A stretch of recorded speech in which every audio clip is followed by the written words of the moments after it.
ខ្ញុំមានធានបទមួយដែលនិយាយអំពីតើអ្នកទាំងអស់គ្នាមានអារម្មណ៍យ៉ាងណានៅពេលដែលអ្នកទាំងអស់គ្នាអាចទប់កំហឹងរបស់ខ្លួនឯងបានអញ្ចឹងនៅពេលណាដែលយើងមានកំហឹងគឺជារឿងមួយដែលធ្វើឲ្យយើងពិបាកចិត្តហើយក្តៅក្នុងខ្លួនទៀតផងកាលណាបើសិនបើជាយើង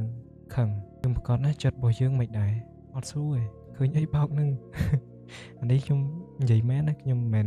និយាយលេងឯអ្នកទាំងអស់គ្នាហើយនៅពេលដែលយើងខឹងអារម្មណ៍របស់យើងគឺក្តៅហ្មងអ្នកខ្លះឬក៏អ្នកដទៃគេធ្វើអីមិនពេញចិត្តយើងរាវដែរអញ្ចឹងកាលណាបើសិនបើជាយើងខឹងយើងត្រូវតែអ្នកខ្លះទៅគាត់ធ្វើសមាធិឬក៏រាប់ពី1ដល់10ចឹងទៅនៅពេលដែលគាត់ធ្វើសមាធិហ្នឹងគាត់អាច control អារម្មណ៍របស់ខ្លួនឯងបានតាក់ទងទៅនឹង environment របស់គាត់ខឹងទៅលើអ្វីមួយដែលអ្នកដទៃធ្វើប៉ះពាល់ដល់គាត់ឬក៏គាត់អង្គុយសុកខឹងខ្លួនឯងក៏មានដែរព្រោះអារម្មណ៍ហ្នឹងគឺអ្នកខ្លះគឺអាចមានអញ្ចឹងហើយពេលខ្លះទៅអ្នកខ្លះទៅគាត់ក៏បានរាប់ទៅគាត់រាប់ពី1ដល់10ចឹងទៅនៅពេលដែលគាត់រាប់ទៅអារម្មណ៍ដែលគាត់ខឹងហ្នឹងក៏បាត់ទៅវិធីសាស្ត្រនេះគឺល្អតាក់ទងទៅនឹងការសមាធិនិងការរាប់ព្រោះអ្នកខ្លះទៅគាត់រាប់ពី1ដល់10ចឹងទៅគាត់អាច control អារម្មណ៍របស់ខ្លួនឯងបានឬក៏ដោះស្រាយបញ្ហាទៅដោយរលូនព្រោះថាកំហឹងមិនអាចដោះស្រាយបញ្ហាបានទេទោះតែចិត្តយើងស្ងប់ទើបអាចដោះស្រាយបញ្ហារបស់យើងបានថាកុំឲ្យកំហឹងហ្នឹងមកបំផ្លាញថ្ងៃសរសើររបស់យើងអីយើងដឹងហើយថាថ្ងៃណាដែលយើងខឹងសូម្បីតែទៅដើរលេងនរណាក៏ដោយតែតែមានអារម្មណ៍មួយខឹងសូម្បីតែគេគិតថាអូ my god នេះសម្ហុតស្អាតហើយយើងមានបានស្អាតគេអីបើអាឡ័យទៅខឹងហ្នឹងខឹងគេមួយថ្ងៃអីអញ្ចឹងកាលណាបើសិនបើជាយើងមានកំហឹងមួយថ្ងៃហ្នឹងគឺ sad ដែរខឹងយកដែរមើលអីក៏អត់ស្អាតទេការ control អារម្មណ៍របស់យើងនេះគឺសំខាន់ព្រោះថាជីវិតរបស់យើងហ្នឹងគឺខ្លីអ្នកទាំងអស់គ្នាដឹងហើយជីវិតរបស់យើងមិនអាចហួសនៅបាន10ឆ្នាំ100ដងឯត្រូវអត់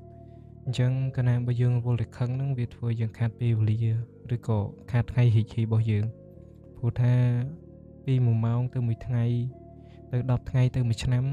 គឺវាតិចណាស់អ្នកទាំងអស់គ្នាសូម្បីតែឥឡូវទំដាច់2026ឥឡូវជិតខែ2បាទវាសំខាន់ណាស់នៅក្នុងការធ្វើអារម្មណ៍ឲ្យខ្លួនឯងនឹងល្អហើយកំហឹងទៀតសោតក៏អាចធ្វើឲ្យខ្លាចជីវិតបដិសេរីដែរជាក់ស្ដែងខ្ញុំលើកឡើងពីមិត្តភ័ក្តិចុះកាលណាបើសិនបើជាយើងនឹងកំពុងខឹងហើយមិត្តភ័ក្តិនឹង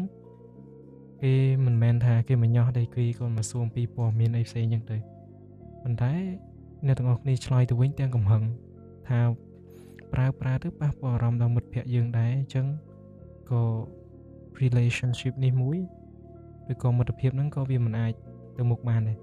ព្រោះដោយសារតែយើងខឹងអញ្ចឹងពេលដែលយើងខឹង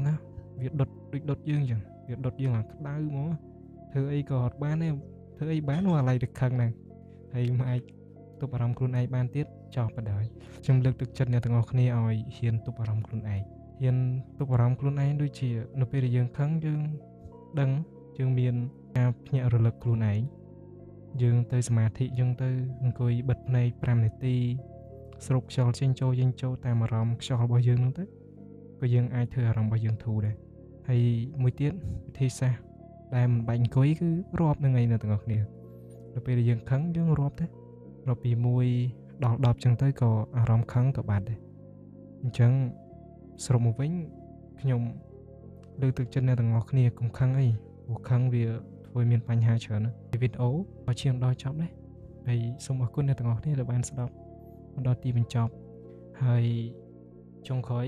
មានពាក្យមួយថា motivate and peace បើសិនបើជាស្រឡាញ់នឹងវីដេអូនេះសូមចុច subscribe ម្នាក់មួយ bye bye good luck